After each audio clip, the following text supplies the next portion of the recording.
Back in the early to mid 90s, there was no bigger show on TV than Power Rangers. And because of that, to go alongside it, there was all manner of merchandise. But obviously, being based on a Japanese show, there weren't too many spin-offs or additional pieces of content they could do. And why would they anyway? There's no DVD or Blu-ray extras to produce content for. No, what they needed was something that they could cash in on. And that's where Power Rangers Live comes in.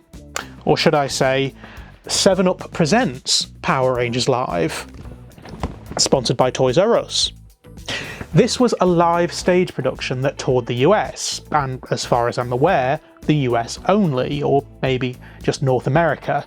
So we never got to see this in the UK. I'm pretty sure the VHS was never released over here either, although it may have been in a limited quantity, but I never saw it. The show uses a mix of pre-recorded segments and live performances. The story starts with footage of Alpha and Zordon in the command centre, setting the scene for some alien invaders in search of Lord Zed. And thankfully, it's the scary version of Lord Zed, not the slapstick version of later seasons. Who dared knock at my door and summon me? Even if Purple Rita is at her most annoying. Shooting stars, twinkle, twinkle, floating stars. Luckily, Lord Zed can't stand her either, so he turns her into a miniature and shuts her away in a box. It might also be because she's the least believable interpretation of the original characters. Alpha teleports to Angel Grove to find the Rangers, and it goes full-on panto with the old "he's behind you" gag. They get around not having the actual actors at the show by using them in some more pre-recorded segments before stunt performers in suits burst through the set. And the noticeable cheer from the audience when the White Ranger bursts out shows who was the most popular at that point during the Mighty Morphin run. So much so that they end up attributing more lines to him even though they were recorded by somebody else. That Zed has set up in a cave outside of town. What's he up to this time? You should proceed to Zed's cave and try to discover his plan. Right, Zordon. The play acts like an extended episode of the TV show. It's padded out with additional segments from the putties, some audience interaction, and longer fight scenes than you'd expect to find in the TV show, as well as theatre-level special effects like transforming mini Rita into full-size Rita. But basically, Lord Zed introduces a new monster, Lumitor the Fire Lion, as his monster of the week. They kidnap Adam and Aisha as bait for the other Rangers, turning them into cockatoos for some reason. I guess just another opportunity to do some basic stage magic. So the Rangers call upon Megazord, with Lumitor essentially pretending to fight them while they're on screen.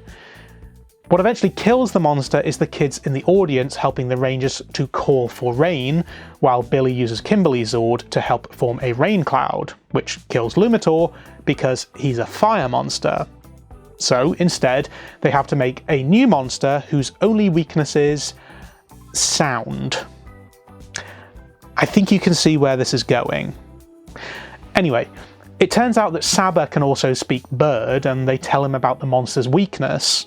Cue some more audience participation, with the loud noises allowing the Rangers to take down the bad guys and save the day. Now they just need to save Adam and Aisha. They take Squat prisoner and trick him into opening Zord's cave just in time for him to grow giant, but with the use of some reflectors given to the crowd, Zed is defeated. Somehow, and all the Rangers are reunited. There's just enough time for one final fight scene with Goldar and the Putties, all to the original soundtrack from the TV show. And essentially, that's it. Considering that it's a lot longer than an episode of the TV show, there's not really a whole lot of story, but that's not really what this is about. Obviously, it's a lot cheesier than the TV show, which is already quite cheesy in itself, but they do a decent job of translating it into a live show, and there was clearly a lot of money spent on it, not to mention a lot of money to be made too. Now, if you fancy checking out the live show for yourself, I've backed up the original VHS to our sister channel, Pomelo Retro Extra, although I did have to swap one of the music tracks for one of my alternative Power Rangers soundtrack tracks, which, by the way, is available to buy now on our Teespring store. Go check it out and give Pomelo Retro Extra a subscribe while you're there, but until next time, I'll see you later.